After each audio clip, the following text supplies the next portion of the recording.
Good day everyone, ako nga pala si Gab, and today we will be discussing about It's Okay, That's Love episode 10. So to give you a short summary of the episode 10 ng It's Okay, That's Love, let's go to the summary. So the episode further explored the intimate relationship of Haeseo and Jaeyeol. Pinakita doon kung paano sila nagmamahalan at yung dynamics ng kanilang relationship.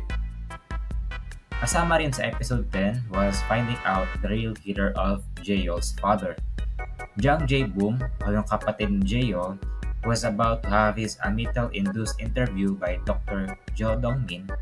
He stated that he can trust his own memories anymore, whether these are real or false.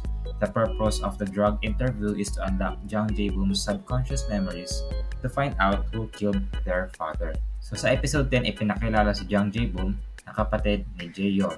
At dito ay tatanggap siya na isang drug interview para malaman ng doktor kung ano ba talaga ang totoo sa experience at pangyayari sa buhay ni Jae-boom. At makilala kung sino ang pumatay talaga sa tatay ni Jaeyeol. So during the interview, Jang Jae-boom was drugged while being asked of questions. It turned out that Jaeyeol was accountable for the death of their father. Pero accidentally, because hindi naman sinasadya ni Jaeyeol na masaksak yung kanyang tatay since hawak-hawak niya lang yung kutsilyo nang bumagsak sa kanya yung father niya. So Dr. Jo Dong-min further investigated this as he learned deeper of Jaeyeol. Sa episode 10 din, it highlighted Haeyeol's job as a medical practitioner in the field of psychology. She prevented a mentally ill patient from harming himself who was found inside the comfort room. Nag-conduct din an unstructured interview si Haeseo sa married couple who are seeing cockroaches whenever they are together. The previous report on the couple was that they are having cockroach hallucination. Ipinakita din sa episode 10 ang further personality ni Jaeyeol. His unhealthy habits such as sleeping on his office chair or bathroom and not eating dinner. He also seemed to have detached from his girlfriend and has shown symptoms of hitting himself when he was at their childhood house. Jaeyeol has difficulties in defining his relationship. Medyo problematic ang relationship nila ni Haeseo, which makes their boundaries unclear. Jaeyeol also seemed to have a non-existent friend, a teenager who he mentors in writing books named Kim Kang-woo. So may nakita si Jaeyeol na bata na kanyang minimentor sa pagsusulat ng libro. But upon searching Kang-woo o yung bata in the area where Jaeyeol said he lives, he was nowhere to be found. Inimbestigahan ng kaibigan ni Jaeyeol kung totoo ba na merong non-existent na bata na nakikita si Jaeyeol. He was nowhere to be found. Even in the school that Jaeyeol claimed, there was no student named Kim Kang-woo. So for the presenting problems, we will focus the presenting problems to Jaeyeol dahil siya naman yung bida noong K-drama. So Jaeyeol's unhealthy habits, siya ay natutulog sa upuan ng kanyang opisina at minsan sa CR at madalas di siya kumakain ng kanyang dinner. Siya rin ay somewhat detached sa kanyang girlfriend.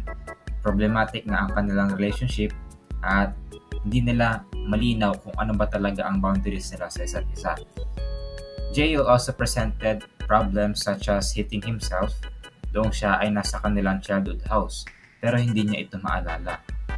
He also have a non-existent friend, a teenager who he mentors in writing books named Kim Kang-woo. So if we are to diagnose Jaeyeol's presenting problems, Jaeyeol may be suffering from schizophrenia spectrum disorder. So from the presenting problem, meron siyang positive symptoms such as hallucination, na meron siya nakikita ng mga tao na hindi naman existent.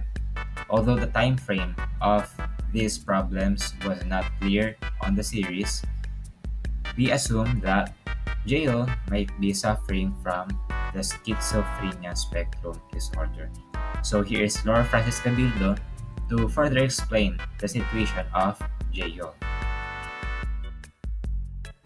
Jang Jaeyeol experienced a traumatic event in his childhood. He saw his father die. This caused him a great amount of trauma. This trauma likely contribute to him developing schizophrenia in his adult life. Choi Ho and Choi Sun Kyung, the husband and wife that are experiencing hallucination of cockroaches all over them. In therapy, it is revealed that the wife, Choi Sun Kyung, is sexually assaulted while walking down a path that her husband warned him that it is dangerous. This incident caused her great distress.